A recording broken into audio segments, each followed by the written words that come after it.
In front of me is OPPO K13x, and today I would like to show you how you can set up screen lock. Begin by opening Settings. Now scroll down to click on Security and Privacy section. Then scroll down to click on Device Unlock and tap on Screen Lock. Finally, select one of those types, numeric, alphanumeric or pattern, and click on the best one for you.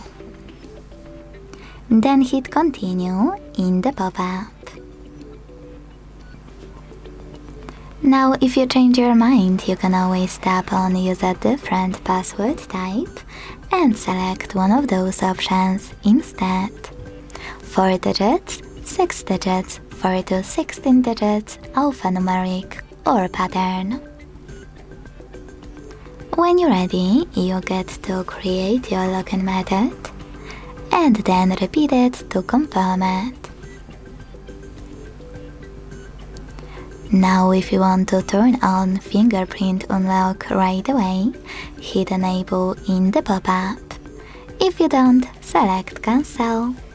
So now when I go back, switch off my screen and turn it back on, I can set pattern is required. Thanks so much for watching. If you enjoyed this video, leave a like, comment and subscribe. Bye!